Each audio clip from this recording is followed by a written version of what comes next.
Hola, buenas noches a todos. Una vez más, gracias por asistir a los webinars que estamos realizando los residentes de neurocirugía de México y de toda Latinoamérica. El día de hoy, el doctor Rodrigo Lorenzana es maestro que pertenece a nuestra escuela y además él es neurocirujano, tiene una maestría en ciencia de la administración en sistemas de salud. Tiene una alta especialidad en cirugía de mínima invasión de columna vertebral en el Centro Médico ABC. Es miembro de la Sociedad Mexicana de Cirugía Neurológica. Es miembro de la sección de cirugía de columna. Es miembro de la AMCICO, la Asociación Mexicana de Cirujanos de Columna. Y es miembro de la Sociedad Interamericana de Cirugía de Columna Mínimamente Invasiva. Es miembro de la NAS, que es la North American Spine Society. Es un miembro activo y es un miembro de la OSPINE. Maestro, el día de hoy nos complace que él esté con nosotros, que nos transmita conocimiento que para nosotros relativamente esto es nuevo y probablemente muy pocas veces vayamos a ver, así que le agradecemos de antemano que haya aceptado nuestra invitación y pues estamos dispuestos a escuchar y cuando usted guste podemos comenzar. Bien, buenas noches. Muchas gracias, doctor Bilroy. Buenas noches a todos los que hayan destinado su amable tiempo para poder estar con nosotros. Y efectivamente, hoy vamos a tratar un tema que por lo menos a mí se me hace bastante interesante y un tema muy apasionante y también muy taquillero en el mundo, ¿no? No hay congreso, no hay revista, no hay artículo que falte que en la actualidad hable de la cirugía mínimamente invasiva de columna. Entonces, para aprovechar el tiempo, vamos a empezar. Y hace un momento decía yo que entendiendo que el objetivo académico es compartir esto principalmente con el grupo de residentes que ha organizado esta temática. Bueno, yo he tratado de estructurar mi plática en el sentido de compartirles el concepto de lo que es la cirugía mínimamente invasiva de columna vertebral, por sus siglas MIS. Y entonces vamos a dividir la plática en cuatro escenarios. Vamos a tratar de decir, de explicar, ojalá podamos concluir un concepto. Después hablaremos de los objetivos del tratamiento, de los métodos quirúrgicos que involucran a la mínima invasión en la columna vertebral y a lo largo de la plática les mostraré toda una serie de casos clínicos para tratar de mostrarles la aplicación de la cirugía de mínima invasión en la columna vertebral. Desde que ha iniciado este concepto de la mínima invasión, todos han tratado de ponerse de acuerdo en qué es la mínima invasión y muchos están siempre con la idea de que el objetivo principal es minimizar el trauma del acto quirúrgico. Y con esto preservar los tejidos, tanto musculares, las cápsulas, los tejidos ligamentarios y las estructuras vertebrales, incluidas las estructuras óseas.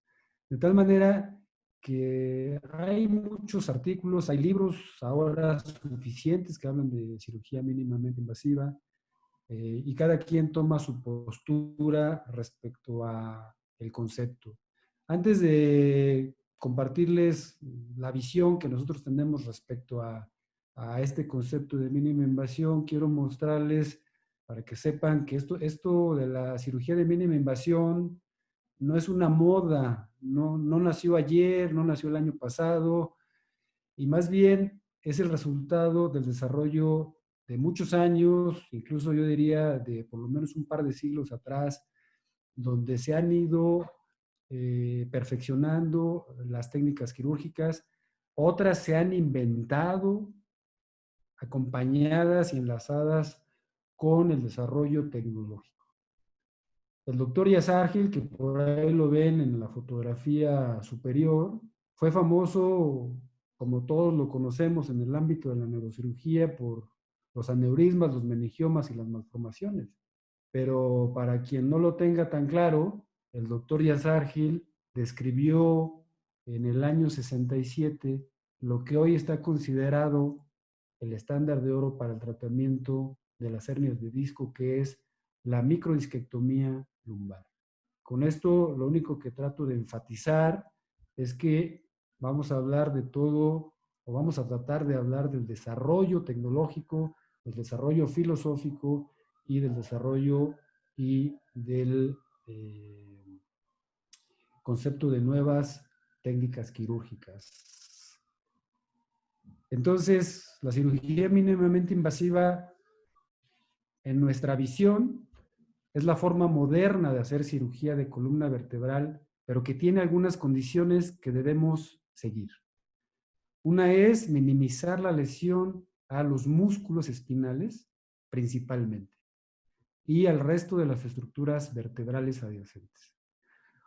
Otro apartado es tratar el trato adecuado de los tejidos y las estructuras anatómicas. Todos los que somos cirujanos conocemos el concepto de los principios de Halsted, que hablan del trato adecuado de los tejidos. De tal manera que cuando nosotros realmente estamos entrenados como cirujanos y aplicamos esos principios, esto nos permite alcanzar los objetivos propuestos en el proceso de diagnóstico y tratamiento. De tal manera que esto va a resultar en una recuperación funcional de los pacientes más rápida y con menos dolor. Eso es lo que pensamos nosotros que representa en síntesis toda la literatura o la gran parte de la literatura que está hoy tratando de definir el concepto de cirugía mínimamente invasiva. Está claro en la literatura que a una mayor lesión muscular se asocia un peor pronóstico. Por eso, todos los que nos dedicamos a la cirugía de mínima invasión, hablamos siempre de cuidar los músculos, de no comprimirlos, de no despegarlos y de que esa compresión no sea por un periodo largo. Hay estudios bioquímicos, hay estudios volumétricos, como esa cita donde se marca una cirugía abierta, tradicional, y una cirugía en el contexto de la línea mini open o mini abierta. Y vean ustedes la fotografía posoperatoria. En la cirugía abierta, esa imagen blanquecina que traduce un infiltrado graso por la compresión y por lo tanto la pérdida de la función elástica del músculo. A diferencia de lo que vemos en la fotografía del lado derecho, donde cuando hacemos abordajes cuidando los tejidos, preservamos la función muscular, hablando específicamente de las bandas de tensiones musculares. Aquí puse solo algunas ventajas y desventajas porque esto podría ser tema de una presentación por sí mismo. Las ventajas de la cirugía mínimamente invasiva son menor lesión muscular, menos dolor posoperatorio y recuperación posoperatoria más rápida.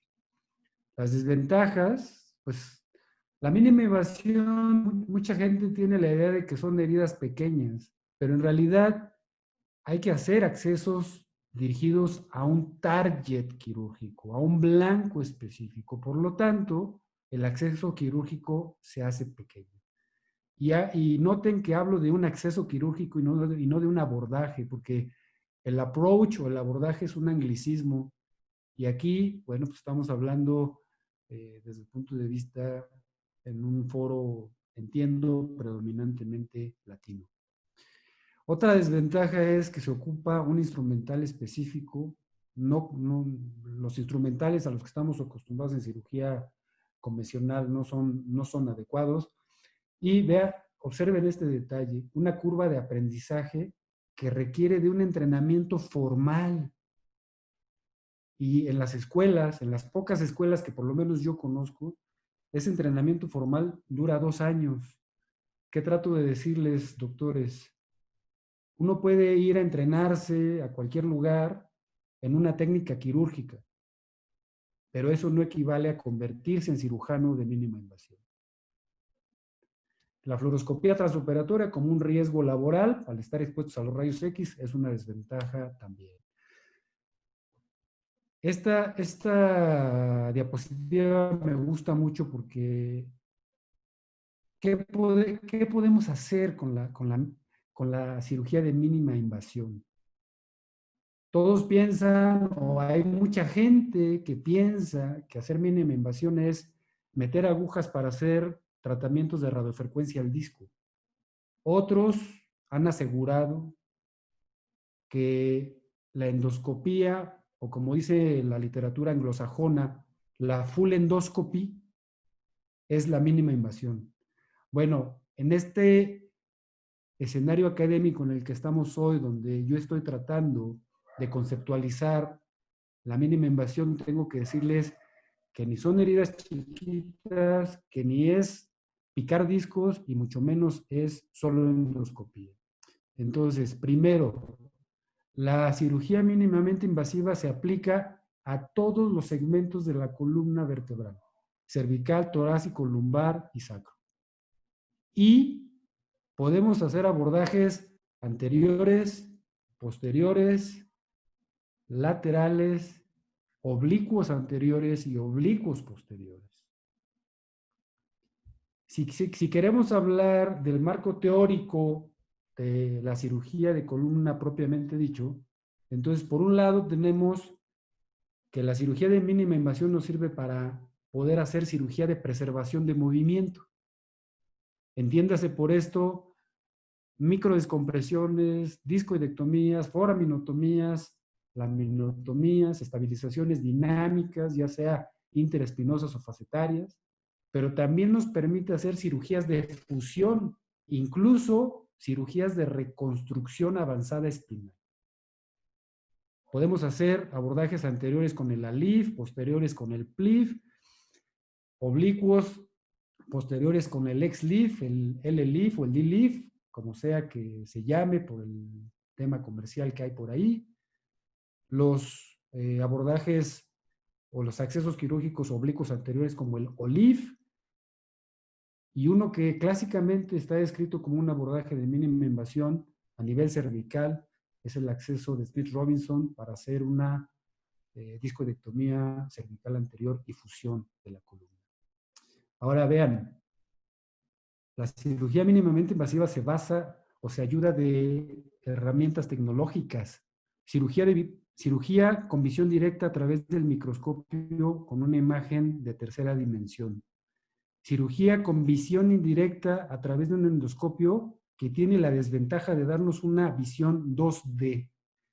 Cirugía guiada por imágenes utilizando un fluoroscopio o los sistemas de navegación hoy tan de moda y tan socorridos, y la gente tiene mucha ansiedad por tener el navegador y el robot más caro y más nuevo para decir que sabe hacer mínima invasión. Cuidado con esto, por favor. Una cosa son las herramientas tecnológicas que utilizamos para poder hacer cirugía mínimamente invasiva, y otra cosa es el concepto más robusto de lo que es la esencia de la cirugía mínimamente invasiva, que es como lo acabo de describir, y ya más adelante les mostraré ejemplos que espero dejen bastante más claro esta postura. La mínima invasión tiene un fundamento clínico fundamental, como toda la medicina, solo que aquí la exploración física neurológica de la columna es bastante elocuente y bastante reproducible, de tal manera que puede ser muy objetiva. Para todos aquellos que de repente pensamos que los libros de texto que usamos en las escuelas de medicina no evolucionan, y hablando específicamente de dos cosas que nos atañen en la cirugía de columna, que son los dermatomas y los miotomas, les comparto esta cita donde, si ustedes revisaran el artículo, se van a dar cuenta cómo han evolucionado los mapas de los dermatomas y también cómo han evolucionado los mapas de los miotomas o de los miotomos. De tal manera que la clínica debe ser lo fundamental para el diagnóstico. siempre engranado con los estudios, por supuesto, de gabinete, neurofisiológicos, de complemento que nos permiten engranar toda la idea, entender el problema del paciente y, por lo tanto, hacer un plan de tratamiento. Hay ocasiones, y seguramente todos han tenido esta experiencia, que llegan pacientes que los estudios y la clínica no nos alcanza para entender el problema porque los pacientes están en problemas muy serios. Bueno, entonces la medicina de la cirugía mínimamente invasiva también se vale de diagnósticos invasivos. Llámense bloqueos foraminales, facetarios, del hiato, epidurales, y que pueden ser de tipo diagnóstico y o terapéutico. Estos procedimientos también se consideran como técnicas mínimamente invasivas y el cirujano de columna de mínima invasión debe estar entrenado para realizarlos con un objetivo muy claro: obtener la información del paciente de primera mano y evitar mandar al paciente con otro especialista que interprete en su propio juicio el bloqueo. Estas son cosas que uno va adquiriendo conforme los años le van enseñando cada vez más y los pacientes nos van enseñando cada vez más cómo podemos hacer nuestro trabajo de la mejor manera. Este es un ejemplo de un bloqueo que hice en el año 2018, uno de los tantos que podría mostrarles. Un bloqueo radicular selectivo, en los libros también lo pueden encontrar como un bloqueo foraminal, y está muy claro también en la literatura. El generador del dolor, la literatura anglosajona dice pain generator. Hasta no encontrar el generador del dolor, que es el principal fundamento del tratamiento, no podemos avanzar. De ahí que todo lo que he dicho anteriormente es piedra angular para poder tener éxito en el tratamiento. Objetivos del tratamiento en la cirugía mínimamente invasiva de columna vertebral: aliviar el dolor, descomprimir las estructuras neurológicas, estabilizar ya sea de manera dinámica o de manera rígida, fusionar la columna cuando lo amerita por inestabilidad, corrección del balance, que son conceptos y además objetivos muy ambiciosos. Hablar de balance sagital no solo podría llevarnos una plática, podrían llevarnos todo un congreso. Entonces, tomemos esto con la mesura que amerita el día de hoy. Y obviamente, reforzamiento vertebral, cuando nos enfrentamos a lo que hoy se ha descrito muy bien por un mexicano, que además tengo el gusto y me precio de ser su amigo, el doctor Arpizar, el síndrome de destrucción vertebral. Si queremos hablar de los métodos quirúrgicos que se emplean para la cirugía de mínima invasión, son 4 líneas.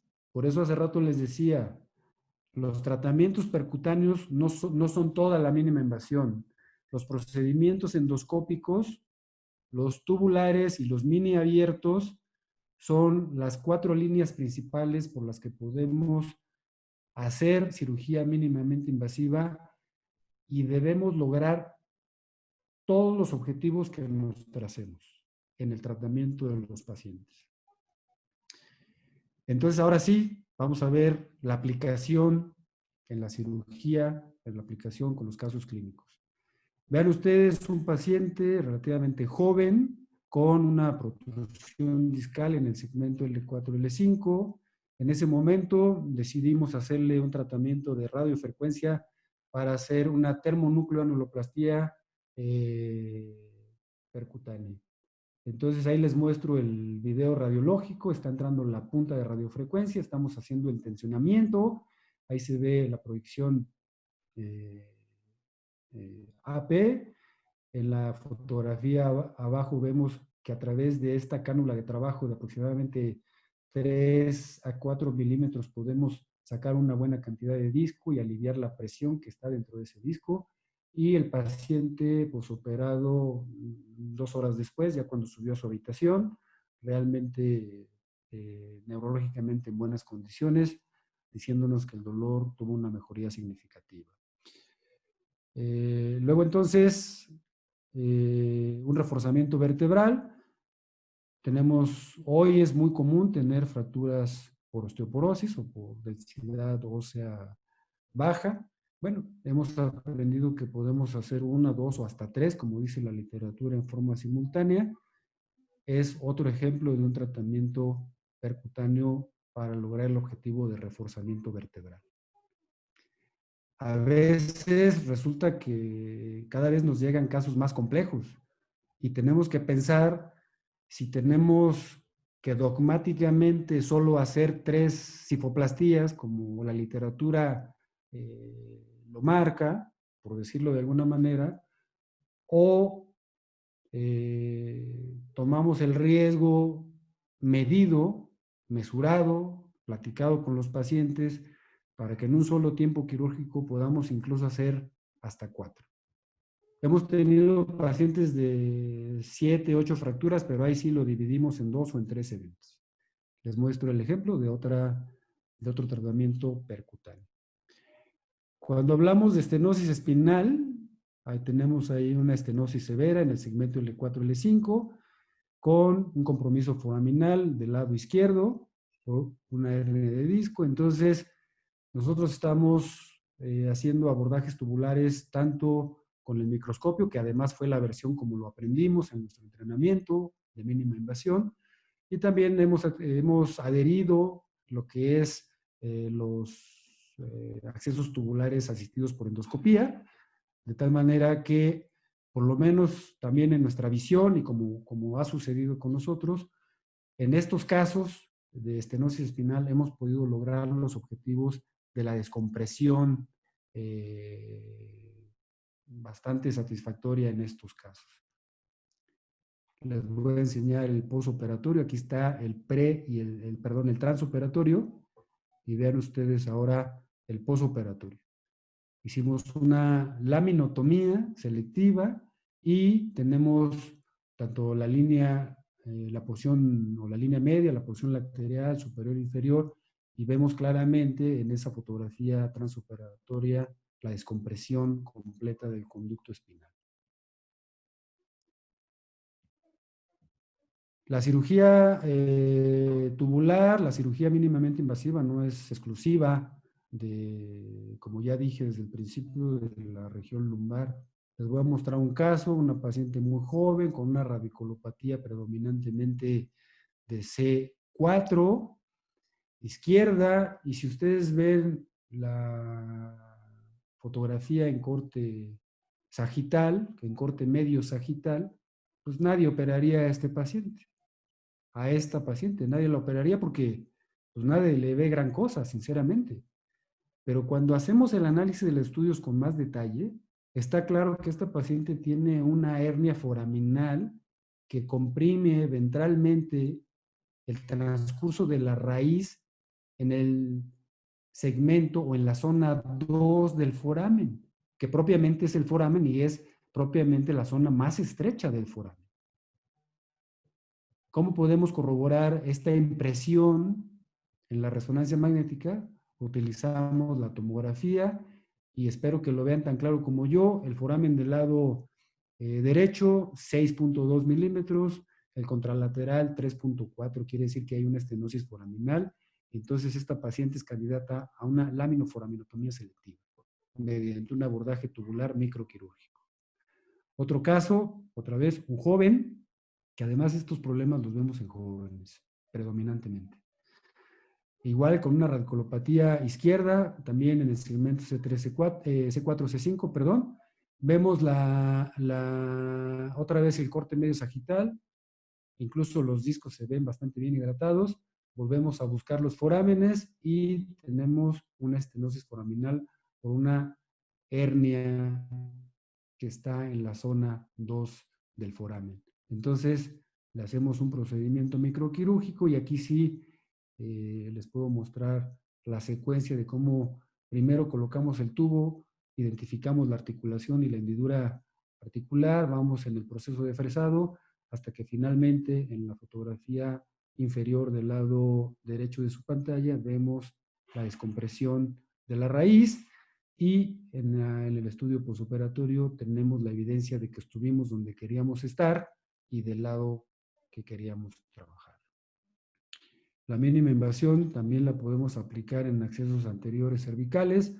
Seguramente muchos de ustedes, sobre todo los residentes seniors o los residentes que están más allá de la mitad de su entrenamiento, no solo conocen el abordaje de Smith Robinson, seguramente muchos de ustedes los han hecho. Antes, el doctor Caspar describió mucho de esto, de esta cirugía cervical. Entonces colocábamos placas con cajas intersomáticas rellenas de hueso. A mí todavía en mi entrenamiento me tocó colocar injerto óseo de cresta ilíaca. Eso, sinceramente, hace bastante tiempo que ya no lo hago. Vemos cómo está la posición de los tornillos, la posición de la caja. Siempre tener la evidencia de cómo quedó nuestra cirugía. Hoy, ustedes ven ahí una extrusión discal en el segmento C5, C6 y bueno, hoy hay implantes que nos permiten hacer cirugías llamadas standalone, solo colocamos la caja con autobloqueo, con los tornillos de autobloqueo. Un caso más con una subluxación C4, C5, una mujer joven con un dolor axial muy importante, que decidimos operarla porque el dolor se volvía cada vez más difícil de tratar. Y lo que quiero hacerles notar es que ahora estamos haciendo abordajes cervicales anterolaterales, pero a través del tubo.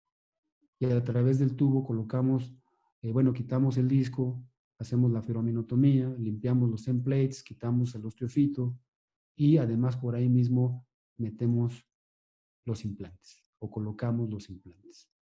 Siempre tratamos de que queden en la mejor alineación posible.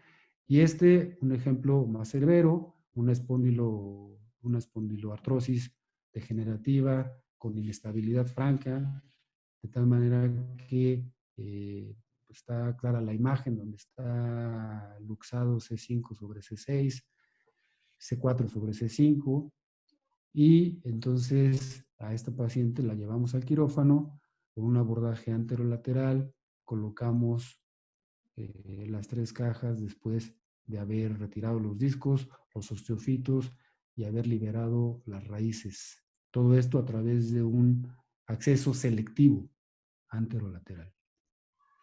Si queremos hablar de la parte de la región lumbar posterior, ya más adelante por ahí tenemos programada una plática de lo que es hoy por hoy el acceso lumbar, entonces no me voy a detener mucho a hablar del acceso lumbar posterior, pero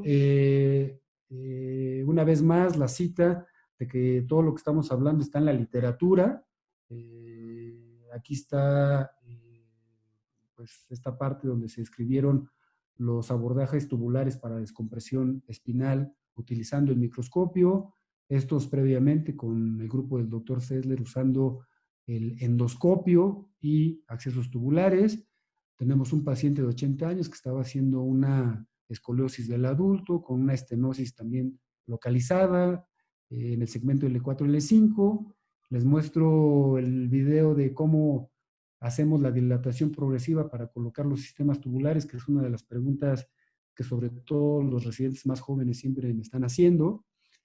Una vez que tenemos colocado el sistema tubular, lo fijamos a un brazo articulado a la mesa quirúrgica y después empezamos propiamente la cirugía, el fresado y la descompresión, como ya se las mostré en casos previos. En estas fotografías transoperatorias, lo que también les quiero mostrar es lo que ya también está en la literatura. Abordajes uniportales, unilaterales, para descompresión bilateral. En la fotografía que está de su lado izquierdo en su pantalla, ven cómo estamos accesando en un lado y tenemos un disector de Penfield prácticamente hasta el foramen del otro lado. Entonces, esa es una de las grandes bondades, de las grandes ventajas, de las grandes versatilidades que nos permiten este tipo de accesos quirúrgicos. Otra vez, el estudio posoperatorio que demuestra dónde estuvimos y el trabajo que hicimos para la descompresión espinal de este paciente. Si queremos hablar de discos intervertebrales y por ende de hernias de discos, yo les sugiero que lo primero que tenemos que hacer antes de hablar de cirugía es entender la clasificación de la patología discal, porque si no, resulta que chicos y grandes pensamos que todos los discos se operan de la misma manera. ¿Y qué creen? No es así. Y no es así por la localización del disco que se salió, del disco que se hernió. Entonces, seguramente muchos de ustedes no solo ya conocen esta cita bibliográfica, seguramente ya la dominan y eso me da mucho gusto, pero aquí lo que trato de enfatizar es que es muy importante entender la posición de la hernia del disco para planear el tratamiento quirúrgico específico. Entonces, no es lo mismo tratar una migración foraminal o una hernia de disco sublaminar, mucho menos un disco llamado extremo lateral, que además no son pocos los que vemos en la consulta, ¿eh? Representan del 7 al 10%, que no son cosa menor, se los aseguro. Una vez más, solo para darles el contexto histórico, Yazar Gil fue el que introdujo el microscopio a la sala de operaciones y la columna no fue la excepción y él describió la microdisquectomía lumbar y después la complementó el doctor Caspar. Vean cómo los accesos tubulares tienen mucho tiempo de existir. Entonces, no es una moda de lo que estamos hablando, doctores. El abordaje de Williams, un abordaje interlaminar, el abordaje de Joseph Maroon para los discos extremos laterales o la cirugía de Di Lorenzo para los discos sublaminares. Entonces, ojo, no todos los discos se operan de la misma manera. No todo es laminotomía y foraminotomía. Igual para todos los discos. Hay que tener cuidado con esos conceptos. Aquí les muestro una extrusión discal posterocentral cargada hacia el lado izquierdo de la paciente, una mujer joven. Este caso clínico me gusta mucho porque les puedo mostrar cómo los discos suprayacentes al segmento L5S1 están completamente sanos y simplemente esta paciente tuvo el infortunio de que se rompió, se desgastó y se salió el disco en L5S1. Entonces aquí, este es un muy buen ejemplo para poder explicar por qué la mínima invasión va dirigida a blancos quirúrgicos específicos. O sea, no tengo por qué hacer una cirugía que vaya de L3 a S1 cuando el problema está en el segmento o en la unidad funcional, que también ya después hablaremos, en el segmento L5S1. Y además tiene lado derecho e izquierdo, en este caso izquierdo. Entonces, en esta paciente decidimos hacer un abordaje tubular microquirúrgico. Ahí están viendo la posición de los tubos, ahí están viendo cómo tenemos el microscopio en el campo quirúrgico. Realmente está de más decirles que los pacientes sangran 10 mililitros, 20 mililitros y ya nos estamos escandalizando.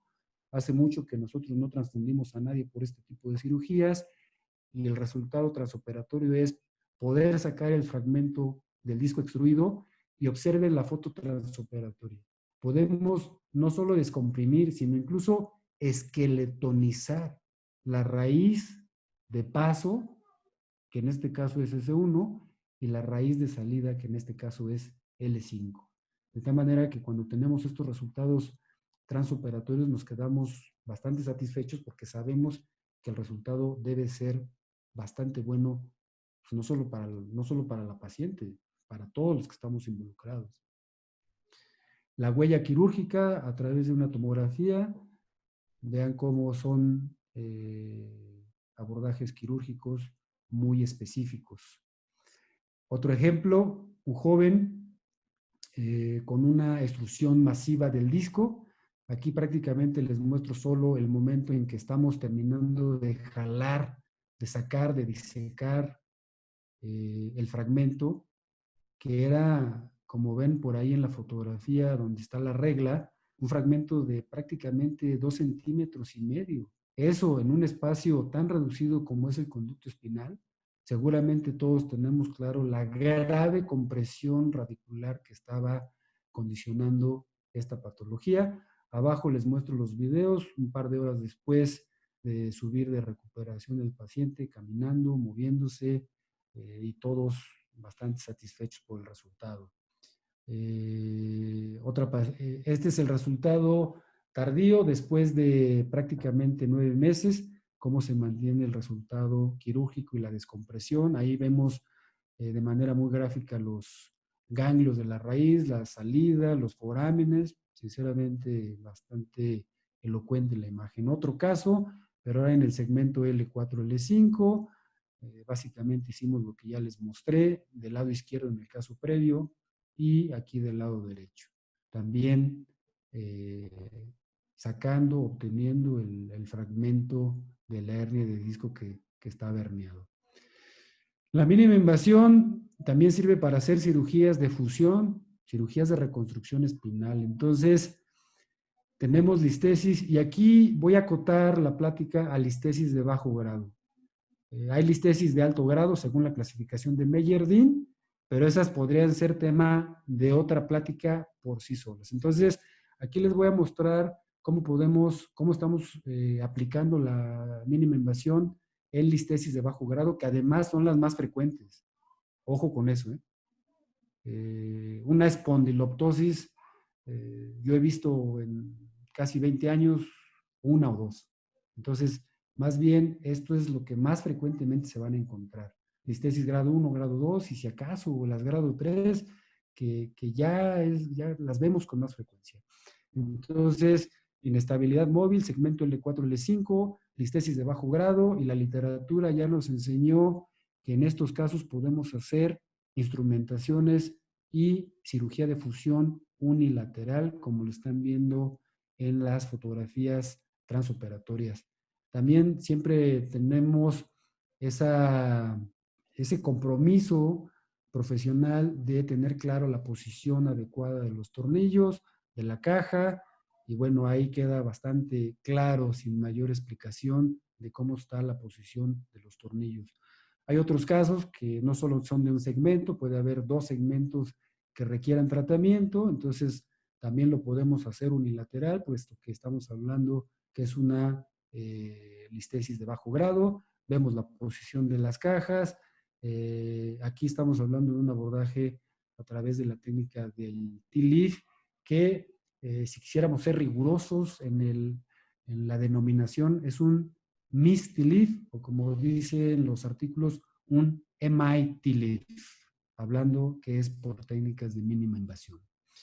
En este video les muestro cómo a través del tubo estamos trabajando el segmento L5S1 del lado derecho. Por ahí legramos, por ahí quitamos, extraemos el disco y por ahí metemos la caja y después complementamos con la colocación de los tornillos percutáneos. Entonces, todo esto lo estamos haciendo mediante técnicas de cirugía guiada por imagen, en los accesos tubulares microquirúrgicos, y con esto lo que quiero también decirles es que la mínima invasión no es una técnica a la hora de estar en el quirófano, es la combinación de varias técnicas. De ahí que la cirugía mínimamente invasiva demanda más que solo la buena voluntad de quererlo hacer, demanda conocimientos, habilidades, destrezas, entrenamiento continuo. Y vean, seguramente todos han visto, o muchos de ustedes se han enfrentado a casos de inestabilidad, pero con pacientes con osteoporosis severa. La primera respuesta para estos casos es que le curen la osteoporosis porque los tornillos se van a salir y entonces siga con el dolor porque pues quién sabe si la vamos a poder operar, a menos que usted acepte el riesgo de que los tornillos se puedan estar en peligro por la baja densidad ósea que se llama osteoporosis severa. Bueno, hoy la mínima invasión en esta combinación de técnicas quirúrgicas nos permite poder ofrecerle a este tipo de pacientes una solución. No estoy diciendo, ojo, no estoy diciendo que los riesgos desaparecen, no lo estoy diciendo. Lo único que estoy diciendo es que si podemos combinar las diferentes técnicas quirúrgicas, es más probable que podamos ayudar a más pacientes. Porque si esperamos a que un paciente con osteoporosis severa se le cure la osteoporosis, pues van a pasar por lo menos 2 o 3 años. Entonces, quién sabe si tengamos tiempo, ¿no? Bueno, les enseño la resonancia. Vean ustedes el foramen del lado izquierdo, incluso hay un pedazo de disco ahí metido. Entonces, aquí les muestro el transoperatorio, colocamos los tornillos y para los que no tengan tan claro qué son esas nubecitas que se ven en la punta de los tornillos, es simplemente cemento. Entonces, en los pacientes con osteoporosis severa, con inestabilidad, hacemos cirugía con tornillos canulados, fenestrados para poder administrar cemento una vez que los tornillos están colocados. Vean en la fotografía superior del lado derecho de su pantalla, donde están las flechas señalizando. Por un lado, en la flecha lateral está señalizando el abordaje del T-Leaf, o sea, el abordaje transforaminal que hicimos, y vean que prácticamente ya no hay faceta, y por ahí entró la caja intersomática. Y la flecha que está en la porción posterior nos está hablando de una laminotomía, nos está señalando una laminotomía. Hemos aprendido que la descompresión indirecta en muchos casos es suficiente, pero también en algunos casos muy particulares pensamos que debemos de ser un tanto cuanto más agresivos. Y entonces, a través del mismo acceso quirúrgico tubular podemos hacer el T-Leaf y también podemos hacer una descompresión espinal. Esa es otra de las grandes virtudes que nos permiten estas cirugías sin hacer más abordajes quirúrgicos o agredir más a los pacientes. Este es el último caso que les voy a presentar. Es un caso de un accidente bastante serio, de un choque frontal a alta velocidad en la carretera, en una carretera de estas libres, donde van de ida y vuelta los automóviles, unos para un lado y el otro en sentido opuesto. Una joven que en esa época estaba a punto de cumplir 15 años, en el impacto sufrió una fractura que se conoce como la fractura del cinturón de seguridad, que en términos de doctores, en términos de clasificaciones, se llama una fractura tipo Chance. Ojo con la clasificación que les pongo, es una N0. N0 solo se los recuerdo, quiere decir neurológicamente intacta. Quiere decir que la paciente estaba gritando de dolor, pero neurológicamente íntegra. Y entonces ahí es donde estos pacientes se vuelven un verdadero reto quirúrgico. Prácticamente 15 años, intacta, pero con una lesión que involucraba las 3 columnas de Dennis. Entonces, bueno, en ese momento nosotros decidimos, vean a ustedes ahí todo el edema ligamentario, facetario, toda la lesión ósea que se ve bastante clara, pero vean el conducto espinal, realmente bastante respetado. Para este caso, nosotros decidimos hacer un abordaje o un tratamiento percutáneo. Y con esto quiero hacerles la diferencia que los tratamientos percutáneos no solo equivale a meter cánulas pequeñas, los tornillos también se pueden poner mediante técnicas percutáneas con cirugía guiada por imagen, ya sea por fluoroscopía o ya sea por navegación espinal en tiempo real. Entonces aquí simplemente nosotros hicimos una ferulización de la fractura con una instrumentación corta, considerando que la paciente todavía está en una etapa de desarrollo y que debemos procurarle la madurez esquelética. Entonces, mediante técnicas quirúrgicas percutáneas, hicimos 4 pequeñas incisiones para colocar los tornillos con las camisas telescópicas, bajamos la barra, aseguramos los tornillos, pusimos los candados y este es el resultado inmediato. Yo pienso que desde el punto de vista tomográfico logramos, digamos, reconstruir de la mejor manera posible esa fractura en este caso en particular. Otra vez, los tornillos de diámetro suficiente y de longitud suficiente para lograr un constructo sólido. Entonces, después de 6 meses en el seguimiento de esta paciente, vean ustedes, en el mes de mayo la fractura en agudo y en el mes de noviembre ya con datos de consolidación reportado por el radiólogo. En este caso esperamos hasta que la paciente tuviera prácticamente un año de operada para retirarle los tornillos, que además en la literatura está permitido en este tipo de fracturas en particular. Y un poco más de un año después de la cirugía, la joven, la paciente, regresó prácticamente a hacer su vida normal. La cirugía mínimamente invasiva requiere de un proceso de enseñanza y aprendizaje y requiere de una secuencia de etapas. Muchas veces nosotros, yo mismo me entrené así, hay que aprender en el paciente. Bueno, resulta que si queremos, si queremos aplicar conceptos más serios de entrenamiento, o mejor dicho, de formación de recursos en altas especialidades, el estudiante de posgrado debe pasar primero por un marco teórico sólido, que incluye entrenamiento con maniquís. Después hay que pasar al espécimen cadavérico. Y una vez que tiene este concepto supervisado por un mentor, por un tutor, entonces podrá empezar su proceso para aplicar sus conocimientos y adquirir sus destrezas en tiempo real con los pacientes. De tal manera que pues, todos vemos esta ergonomía de las manos, pero es el resultado de un proceso de entrenamiento. No dejo de decir que la cirugía de mínima invasión, por más chiquita que sea la cirugía, uno no la hace solo. Uno necesita un verdadero equipo de gentes preparados, de gentes profesionales en el quirófano. Vean ustedes la fotografía del centro. Es para hacer un reforzamiento vertebral con un trocar de 4 milímetros. Bueno, vean la fotografía de al lado. 6 manos para sostener ese trocar porque tenía una osteoporosis tan severa esa paciente que al mínimo movimiento ese trocar podía literalmente perforar el retroperitoneal. Entonces, la cirugía de mínima invasión es con un grupo quirúrgico, con un equipo de amigos, idóneamente. Ahora, no estoy diciendo nada que no se pueda aplicar a cualquier tipo de cirugía. Simplemente les estoy mostrando lo que pienso que es como lo debemos hacer. Conclusiones. Aprender cirugía mínimamente invasiva, yo diría simplemente aprender quiere decir transformarse.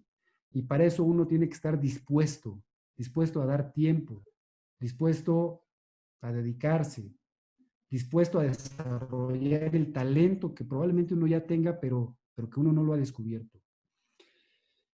Otra cosa es, y otra pregunta que por ahí podría salir es si el cirujano se hace o nace. Podríamos platicarlo, pero vamos a dejarlo en paréntesis eso. La siguiente conclusión es, el diagnóstico clínico es fundamental para elaborar el plan quirúrgico. Si no hay un diagnóstico clínico, mala idea hacer cirugía mínimamente invasiva. En mi opinión, en mi visión de cómo se debe de hacer la cirugía mínimamente invasiva, esta sí requiere un entrenamiento formal. Y ya dije que en las escuelas más serias es de 2 años. Esto nos va a permitir adquirir habilidades y destrezas microquirúrgicas, nos va a permitir adquirir conocimientos de la anatomía quirúrgica y radiológica que son fundamentales para poder entender estos conceptos.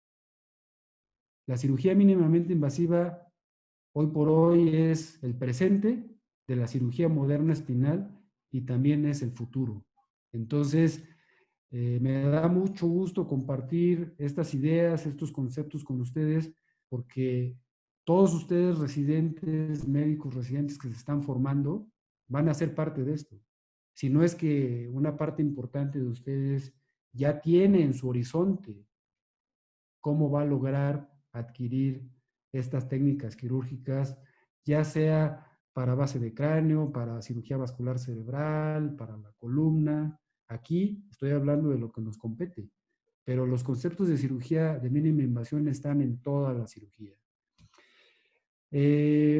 Después de esto, podríamos pasar a alguna serie de preguntas y respuestas, no sin antes decirles muchas gracias, les agradezco su tiempo, les agradezco que me permitan hablar con ustedes. Espero que lo que hemos platicado el día de hoy sea de utilidad. Y sin más, pues estoy, doctor Bilroy, doctor Jonathan, estoy atento a las preguntas y respuestas que se puedan tener. Muchas gracias. Maestro, muchas gracias a usted. Y hay unas cuantas preguntas. La primera pregunta es del doctor Arturo Rojo y pregunta si los pacientes que han tenido 1, 2 o 3 cirugías previas fallidas de la columna lumbar pueden cambiar la conducta en relación a la mínima invasión. Mira, fíjate que esa, Arturo Rojo, si por ahí me escuchas, esa es una pregunta, yo diría bastante interesante, pero bastante compleja. De entrada te digo que la mínima invasión ha venido a ser la respuesta que no teníamos antes, cuando todo estaba destinado al abordaje lumbar posterior o a los abordajes posteriores. Y entonces los pacientes terminaban con 3, 5, 6. Yo he tenido pacientes hasta con 7 abordajes lumbares posteriores. Es obvio que quererse meter después de la segunda o la tercera, pues quién sabe si lo logremos, ¿no? La mínima invasión con los abordajes oblicuos posteriores, oblicuos anteriores, laterales, anteriores, nos ha dado oportunidades que nos permiten resolver casos muy complejos sin la necesidad de ocupar el abordaje lumbar posterior. Ya decía yo hace rato y espero que en la plática que está programada, que se titula Abordaje lumbar posterior, sus indicaciones, ahí vamos a ahondar mucho acerca de qué está pasando ahora y por qué los cirujanos hoy, los cirujanos de columna, quiero decir, queremos aprender ALIF y entonces ya se nos había olvidado la cirugía abdominal, intestinal, pero ahora ya estamos haciendo OLIF. Bueno, en concreto, la respuesta es la mínima invasión nos permite tratar muchos pacientes con cirugías, vamos a decir cirugías previas, no cirugía fallida de columna, porque el concepto de cirugía fallida de columna es muy concreto. Entonces, simplemente vamos a decir, en esta ocasión, pacientes con cirugías previas a las que, por algún motivo, que normalmente es dolor y déficit neurológico, hay que hacerles cirugías de revisión. ¿Qué otra pregunta, doctor Perfino? La segunda pregunta, maestro, es, por ejemplo, la doctora Elizabeth Díaz nos dice, ¿qué abordaje utilizaría usted para un disco calcificado torácico posterocentral? Sí, para empezar, y afortunadamente para todos los cirujanos de columna, los discos torácicos calcificados posterocentrales son los más raros, para empezar, afortunadamente. Después, en el mundo hay un experto que se llama el doctor Daniel Rosenthal, un doctor de origen argentino, avecindado en Alemania, que es el doctor que más hernias torácicas con discos calcificados ha operado en el mundo. El abordaje es un abordaje a través o de la costilla, haciéndonos espacio, o transpedicular. Siempre estas preguntas que pueden parecer muy específicas, hay que dejarlas con cierto margen porque hay que evaluar, pues primero si el paciente tiene dolor, ¿no? Yo muchas veces me he topado con pacientes que tienen estudios donde la columna está deshecha, pero no tienen dolor. Entonces, la primera pregunta que tendríamos que hacernos es si hay que operarlos a todos por los estudios. Por supuesto, cuando tiene indicación quirúrgica, pues simplemente hay que operarlos. Eso también está claro, porque somos cirujanos. ¿Qué otra pregunta, doctor Ferrufino?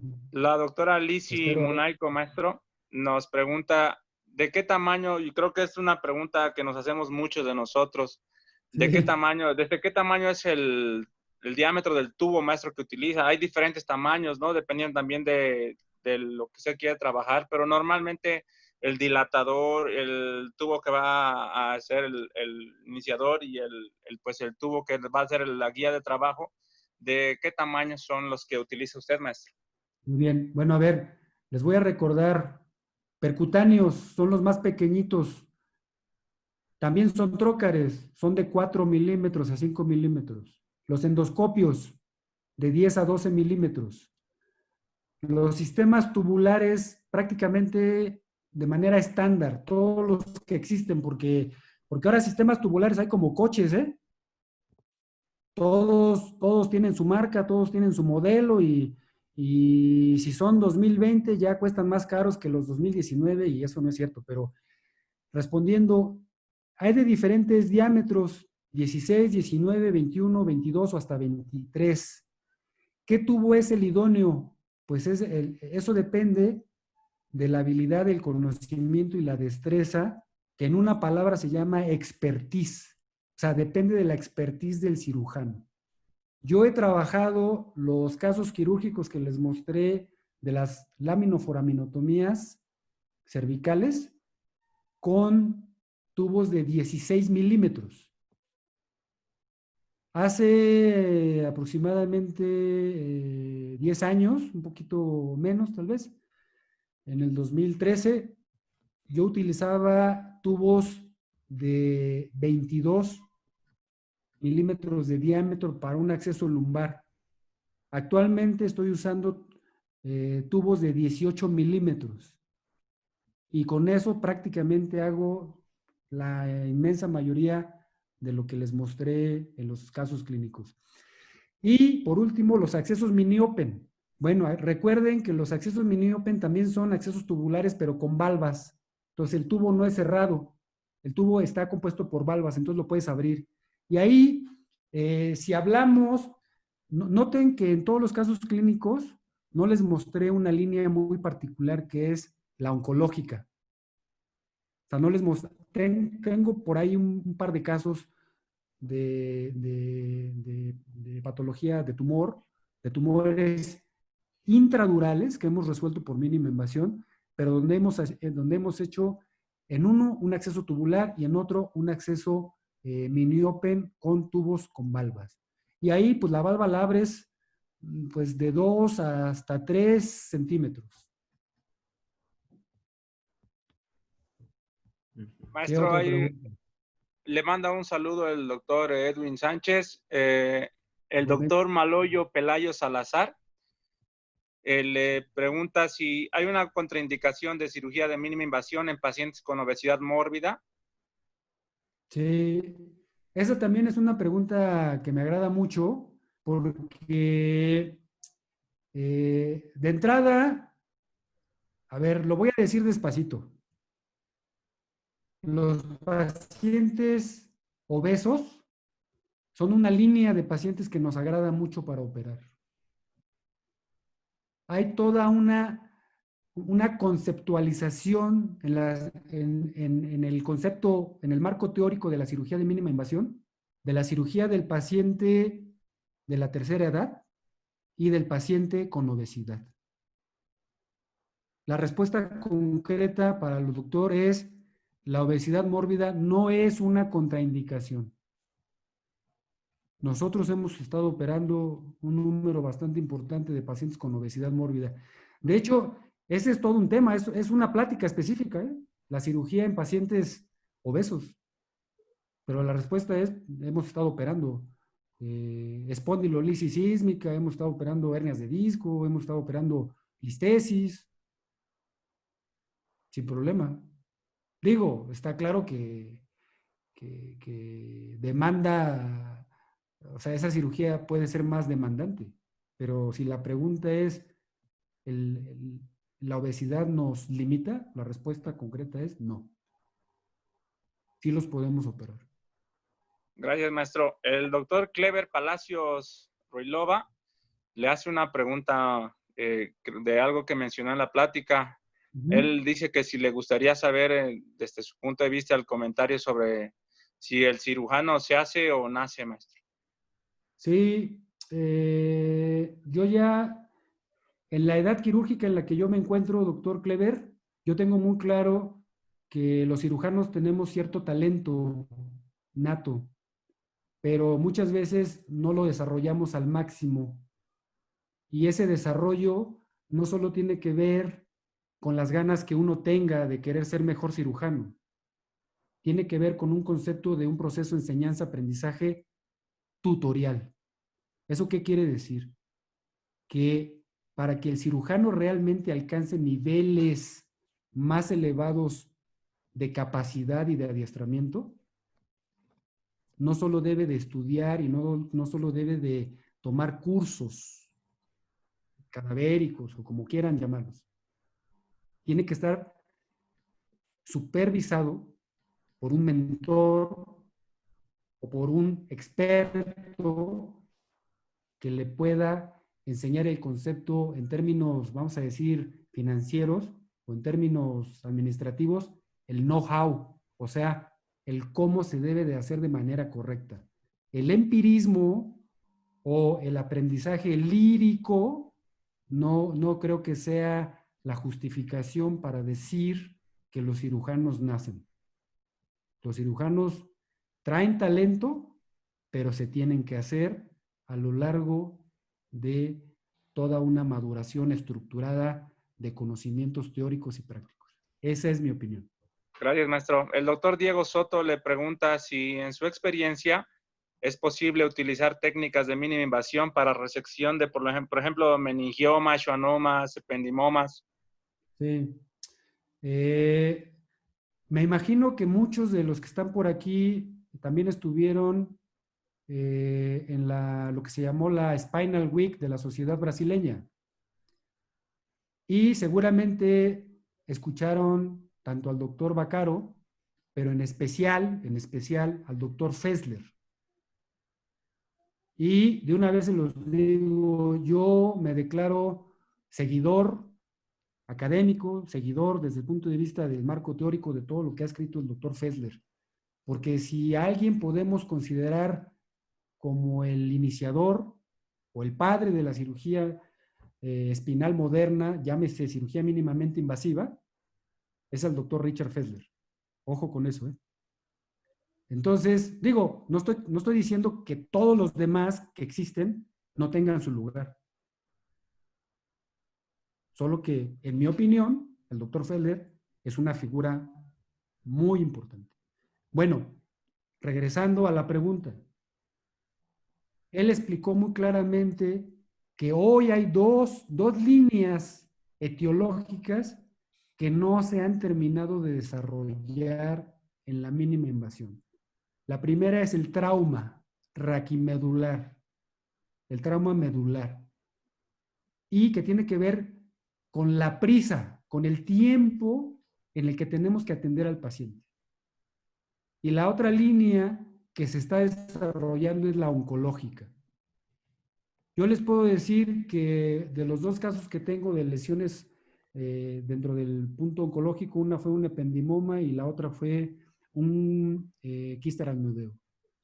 Y la respuesta es, seguramente muy pronto vamos a ver nuevas técnicas de mínima invasión que nos van a permitir tratar muchos tumores o prácticamente cualquier tumor. Es cuestión de esperar un poco porque si ha habido un campo en la medicina, si ha habido un campo en el conocimiento que ha girado por la evolución que ha tenido en los últimos 20 años, es la cirugía de columna, ¿eh? Yo les puedo asegurar con claridad que lo que me enseñaron a mí en la residencia fue completamente diferente a lo que yo hoy hago. Ok, perfecto. Gracias, maestro. El doctor Edwin Torres le pregunta si usted, supongo que esta es la pregunta o va dirigida ahí, si ha tenido aperturas durales incidentales y cuál es la conducta a seguir. Sí, por supuesto. No conozco ningún cirujano infalible. Solo conozco a los cirujanos que lo niegan, pero infalibles no conozco a ninguno. Entonces, la respuesta concreta es sí, sí hemos tenido 2 fístulas durales o 2 rupturas transoperatorias de la dura madre. Incluso hemos tenido 2 colecciones posoperatorias en pacientes diabéticos. Y la conducta, pues, es cerrarla, tan simple como es. Miren, déjenme explicarlo de otra manera. El hecho de usar un tubo no equivale a no cumplir los objetivos como si lo hiciéramos por una cirugía tradicional, abierta. Entonces, si la patología era de tal magnitud que el riesgo inminente de un desgarro dural era que lo podíamos tener y se presenta, pues la conducta del cirujano es muy clara, se cierra en ese momento. ¿Y saben qué? Cuando la cerramos con técnicas microquirúrgicas, esa fístula queda cerrada, como decimos los neurocirujanos, a sello de agua, porque lo estamos haciendo con técnicas microquirúrgicas.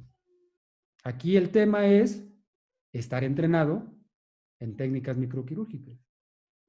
Porque otra cosa es decir, yo no lo puedo hacer a través de un tubo.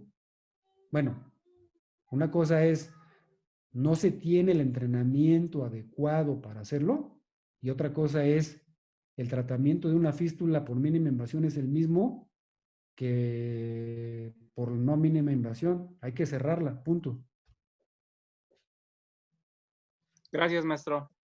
La siguiente pregunta es del doctor André Garibay Gracián. Nos pregunta si podría realizar cirugía de mínima invasión en un paciente con mal de POT. Bueno, de entrada, pues nunca he tenido un caso. Y vuelvo al tenor de la respuesta en una pregunta previa. Puede tener mal de POT, pero la pregunta es, primero, ¿qué le duele? Y luego, ¿qué hay que hacerle? Si hay que hacerle un reforzamiento vertebral por destrucción,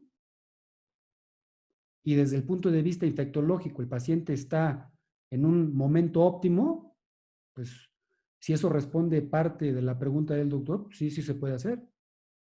Pero si el paciente está en una ventana infectológica donde está contraindicada la cirugía, entonces la respuesta es, pues, no se puede hacer ni mínima invasión ni nada. Ahora, si no tenemos un síndrome de destrucción vertebral por mal de POT, pero tenemos una radiculopatía selectiva y se puede, una vez más, desde el punto de vista infectológico, se puede operar el paciente, pues por supuesto que podemos hacer una descompresión selectiva de foramen y de la raíz. Entonces aquí, más bien, desde como yo lo entiendo, es tener muy claro lo que les dije en la plática, el generador del dolor, el generador del problema. Y en base a eso, decidimos qué le toca. Y entonces, si lo podemos o no hacer. ¿Con qué técnica? Ok. Gracias, maestro. El doctor Miguel Ángel le manda saludos desde Rusia y pues le dice a Jonathan que si por favor puede subir la plática de la conferencia para que más personas puedan verla. El doctor Carlos González, maestro, le Ruso, no sé pregunta en hablar. hernias. Perdón por interrumpirte, sigue. El doctor Carlos González, maestro, le pregunta en hernias discales migradas lumbares, ¿qué abordaje utiliza usted de mínima invasión? Si la migración está, miren, en ese artículo que les presenté, en la versión 2.0 de la nomenclatura discal, la parte extendida del artículo habla de la posición a nivel pedicular, suprapedicular o infrapedicular en sentido sagital. Muchas veces cuando evaluamos la posición en sentido axial, ya sea central, lateral, derecho o izquierdo, y luego evaluamos la posición de la hernia de disco en sentido axial, si está por arriba del pedículo o por abajo del pedículo, o a la altura del pedículo, podemos planear el abordaje. Hay un abordaje muy bonito que es para descompresión foraminal de discos, intra y extraforaminal, que se llama de Gehasi, ¿no? Entonces, bueno, si ese disco migrado se fue y se colocó debajo de la lámina, pues le podemos hacer un abordaje sublaminar con la técnica de Di Lorenzo. Ahí ni siquiera tocamos la faceta, porque ese disco está, si la lámina está así, ese disco está aquí. Entonces, abrimos la lámina por acá y con pinzas microquirúrgicas sacamos ese pedazo. Entonces, una vez más, esos escenarios potenciales que me comentan son verdaderos retos quirúrgicos, pero bueno, trato de contestarles de la mejor manera. Gracias, maestro. El doctor José Chang le pregunta si existe evidencia de diferencia en resultados de largo plazo entre abordaje cervical anterior clásico, supongo que el de Smith Robinson, y el de mínima invasión. Sí, bueno, aquí, a ver, aclaro el concepto. El abordaje de Smith Robinson es exactamente el mismo, ya sea si quieren tomarlo como tradicional o por mínima invasión. O sea, hacer el acceso por el cuello es exactamente lo mismo. ¿Cuál es el concepto que aplicamos de las técnicas de mínima invasión utilizando la técnica de Smith Robinson? En la cirugía, vamos a decir, tradicional, todos los que hemos estado involucrados con esas técnicas, metemos las valvas. ¿Se acuerdan, verdad? Metemos las valvas. ¿Qué ha pasado con esa situación de compresión prolongada? Que provoca mayor edema del cuello, mayor edema esofágico, e incluso se ha relacionado con disfonía y hasta con síndrome de Horner cuando abordamos C5, C6. ¿Cuál es la diferencia con colocar un tubo? Que la compresión de las estructuras es uniforme, por lo tanto es de menor intensidad. Por lo tanto, en términos más simples, es un abordaje más noble porque tiene una menor magnitud de compresión sobre las estructuras adyacentes al acceso quirúrgico, arterias y venas, esófago y tráquea, y los músculos. Acuérdense que hay que accesar al triángulo carotidio de C5 para arriba. Hoy ni siquiera, ahora sí que aprovechando la pregunta, nosotros, a ver, lo voy a decir de los chiquitos para arriba.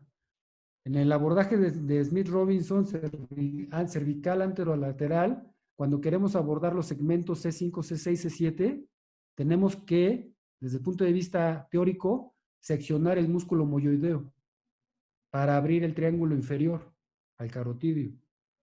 Bueno, hoy con las técnicas de mínima invasión y una adecuada disección, no es necesario cortar el músculo, simplemente lo hacemos a un lado. Y como estamos usando tubos, la compresión sobre los músculos es bastante noble y los pacientes tienen una evolución bastante satisfactoria. Entonces, la respuesta es no, no, creo que el planteamiento no es el mejor porque no hay diferencia entre hacer mínima invasión y cirugía tradicional porque, por definición, el abordaje anterolateral de Smith Robinson consiste en abrir la fascia alar, visceral y vertebral, y eso por definición está considerado como mínima invasión. Entonces, no, en mi entender no hay diferencia. Ni a Gracias, largo plazo. maestro. En la estabilización unilateral, maestro, que nos mostró, por ejemplo, en los 12 casos clínicos, el doctor Gustavo Anaya le pregunta, ¿qué pronóstico hay o qué tan buen pronóstico tiene ese paciente en relación a una instrumentación de los dos lados, por ejemplo? Eso, repito, ojalá nos alcance para hablar de conceptos de fusión. Por ahí está el concepto incompleto, ¿saben? Muchas veces los cirujanos más jóvenes, los cirujanos que están en formación, aceptan la idea de que la instrumentación, o sea, solo colocar tornillos, es una cirugía de fusión. Bueno, pues yo les puedo decir que pues no es así la historia.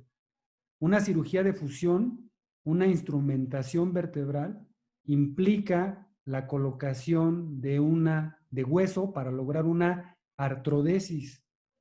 Entonces, ¿por qué la literatura nos ha enseñado, ya entrando en la pregunta, por qué la literatura nos ha enseñado que en listesis de bajo grado los tornillos unilaterales son suficientes?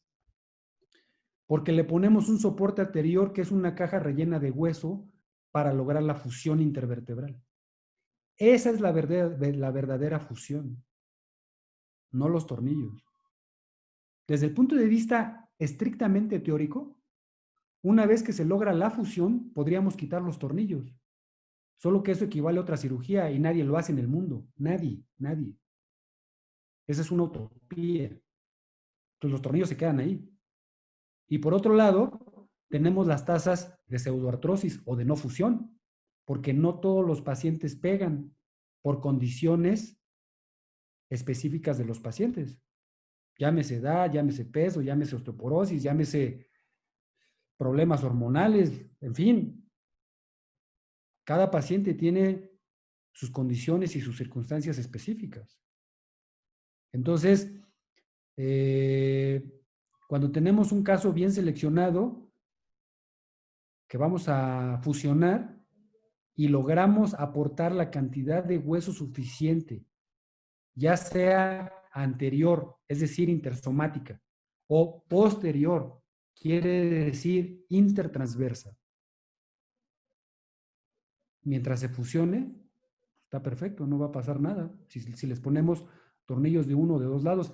Esta evidencia casi es práctica, es 1B en nivel de evidencia. Vamos a ver, ojalá en el futuro no salga que todos los que nos hemos convencido de poner tornillos unilaterales en listesis de bajo grado, tenemos que reconsiderar y ahora todos ponerles tornillos bilaterales. Pero para eso falta tiempo. Gracias, maestro. El doctor Julio Charco le felicita por su ponencia y le pregunta, ¿qué opina usted de la ozonoterapia intradiscal? Esa es otra historia. Mira, hubo una temporada en que nosotros seguimos mucho el tema de la ozonoterapia. La ozonoterapia nació en Italia originalmente y de ahí se empezó a popularizar por toda Europa. Y ahora resulta que la ozonoterapia se hace en consultorio. Sí saben eso, ¿verdad? Que hay muchos doctores que tienen su cajita de ozono y llega el paciente al consultorio y ahí pácatelas, ¿no? Y luego resulta que cuando se hace en el quirófano, yo les pregunto a ustedes, ¿cómo logran esterilizar el ozono? Si es un gas que no se ve, que no huele, ¿cómo se esteriliza el ozono? Nosotros tenemos una serie de casos vistos bastante lamentables por el uso de ozono que terminan en discitis o en espondilodiscitis, o sea, infectados. Yo no uso el ozono. Yo no he leído hasta el día de hoy una evidencia, por lo menos 1B, bueno, 2A, déjalo en 2A para no subir a 1. Una 2A que me diga cuál es la indicación precisa del ozono intradiscal. Esa es la respuesta. Gracias, maestro. Las últimas 3 preguntas, creo que 2 son del doctor Edwin Torres, que le pregunta, en la microdisectomía tubular, ¿la recomendación es una exéresis de lo máximo posible de la hernia o solo del fragmento extruido? ¿O con la intención de evitar una reherniación con el dolor lumbar posoperatorio, maestro? Esa es la primera pregunta. La respondo y luego me haces la otra. La Sí, maestro. disectomía, mis doctores, el objetivo específico es hacer en realidad una fragmentectomía. ¿Qué quiere decir? Sacar el fragmento herniado. Hay suficientes artículos que podríamos también platicar que demuestran que ningún cirujano, díganme el nombre que quieran, ningún cirujano ha logrado en laboratorio sacar todo el disco mediante una técnica de disectomía abierta, tradicional, tubular o como percutánea o como la quieran. Entonces, el objetivo es sacar el fragmento. Ahora la industria es tan poderosa que ha sacado parches y toda una serie de cosas. Bueno, ojo, para ustedes que son jóvenes, nada de lo que está en el mercado ha resuelto que no vuelva a haber una reherniación. Entonces, simplemente en el primer tiempo quirúrgico, en la primera disectomía, el objetivo debe ser solo hacer una, de la mejor manera posible. De ahí, una vez más, el énfasis de la plática.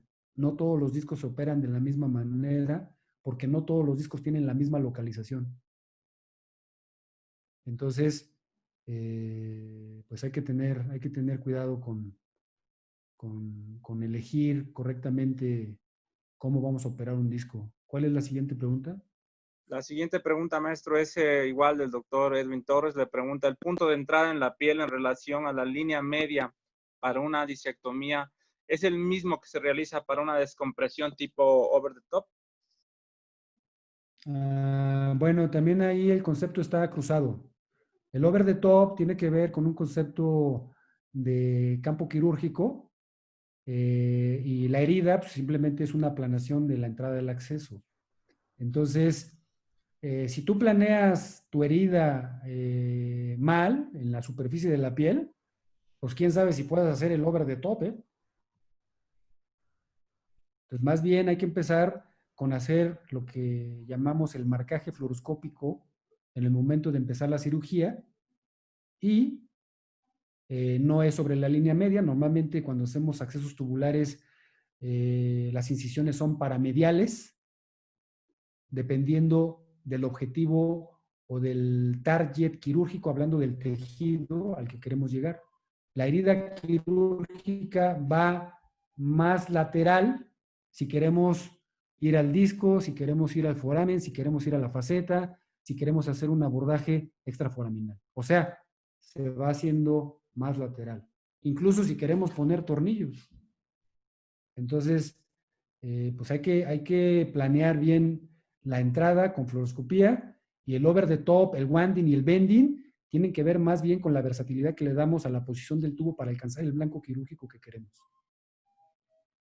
A ver, échate la última, ¿no? Porque ya hasta tomé agua que ya me quedé aquí Perdón, maestro. con poca voz.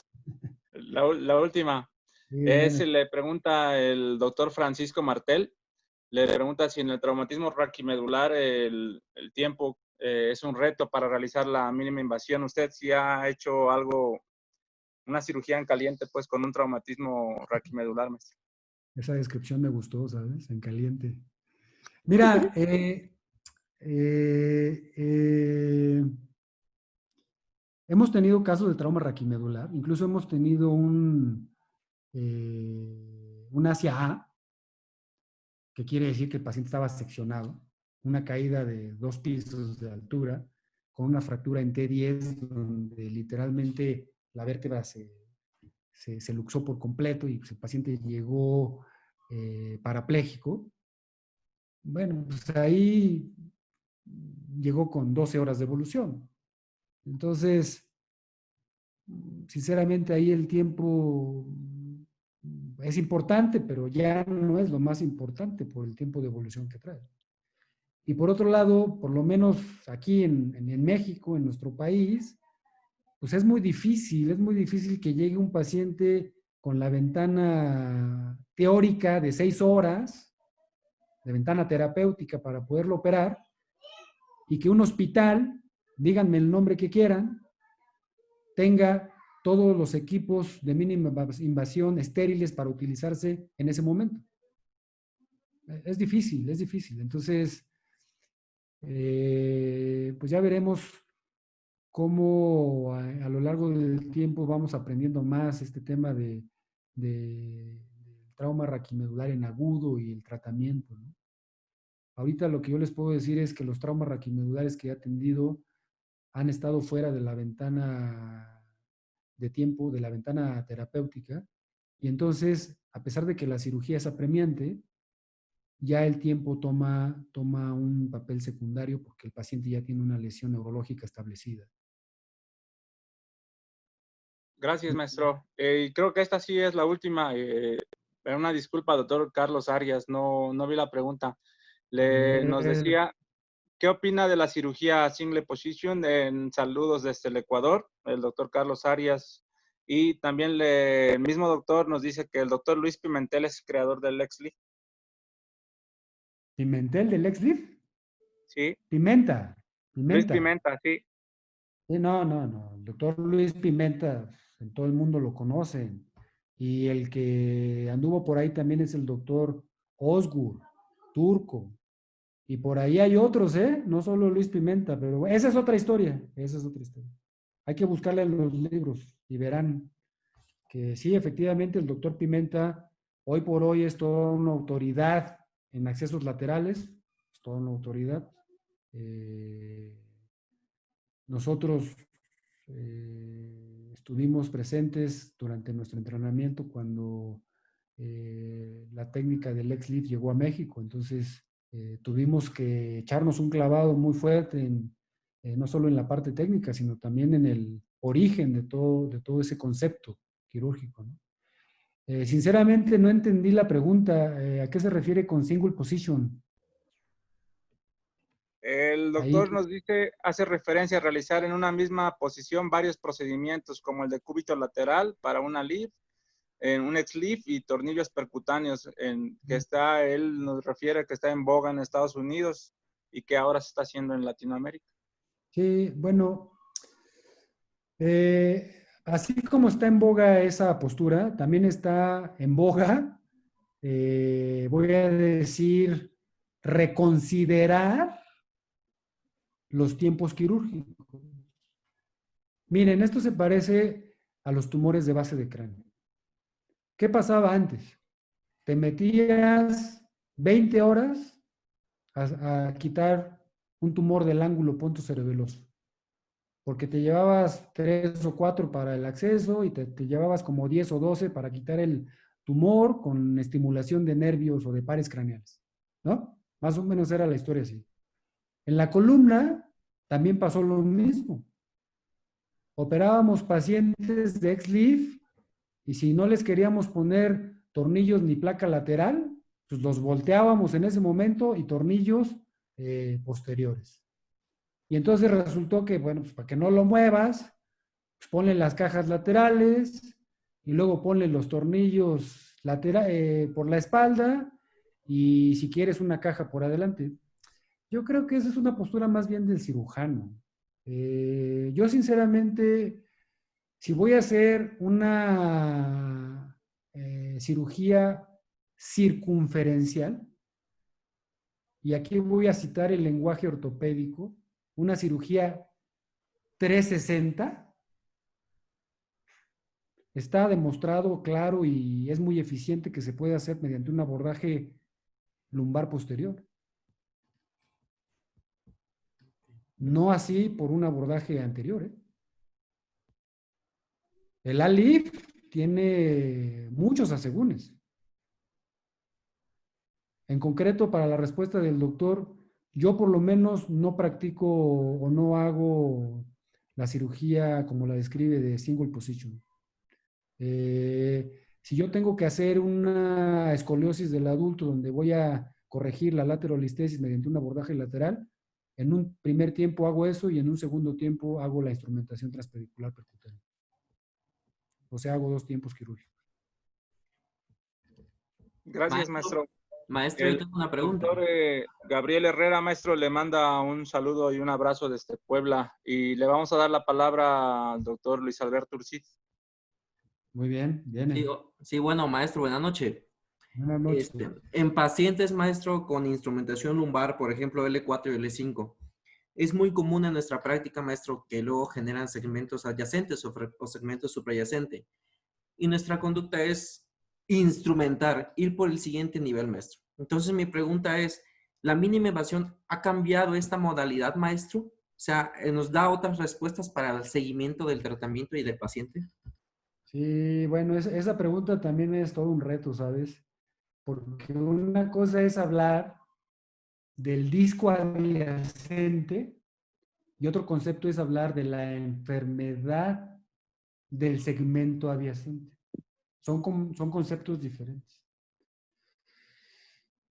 Te puedo decir que la mínima invasión, en el estricto sentido de hacer cirugías a blancos quirúrgicos específicos, digamos que tiene una visión diferente a instrumentar 5 segmentos en una sola sesión, a solo instrumentar el segmento lesionado.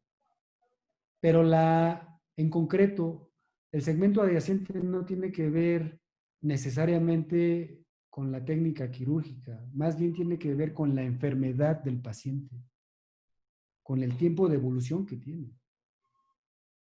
Muchas veces tenemos segmentos adyacentes que no fueron evaluados de manera adecuada y que también necesitaban tratamiento.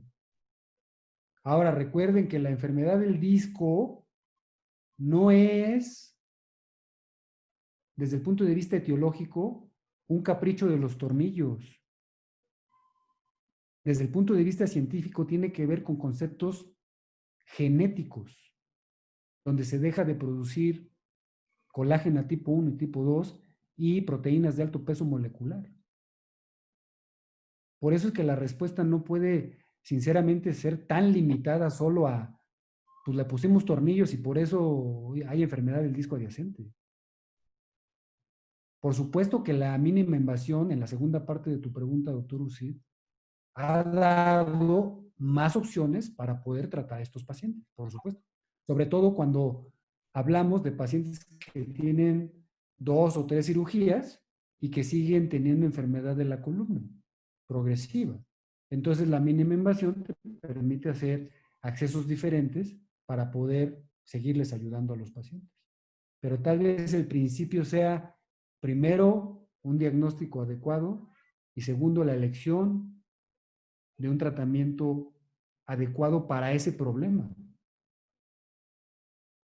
Espero haber respondido tu pregunta, que es bastante seria. Gracias, maestro. Yo le quería hacer una pregunta, o la última probablemente. Le quería preguntar, ahora que estamos en la clase introductoria de mínima invasión, ¿qué opina usted, por ejemplo, cirugía robótica versus mínima invasión? El Mazor contra, por ejemplo, la cirugía tubular, maestro. Sí, no, a ver, ahí también el concepto está incompleto, doctor Ferrufino.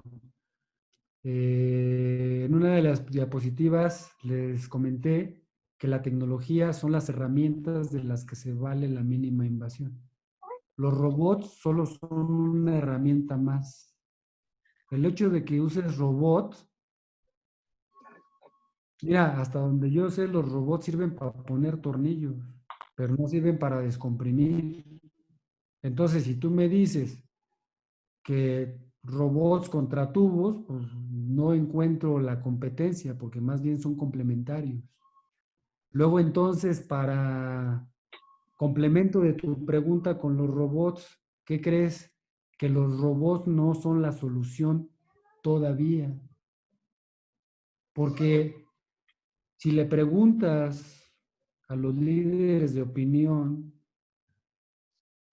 hablando de cirugía robótica, Lieberman u otros, sobre todo americanos, te van a decir que los tornillos quedan perfectos.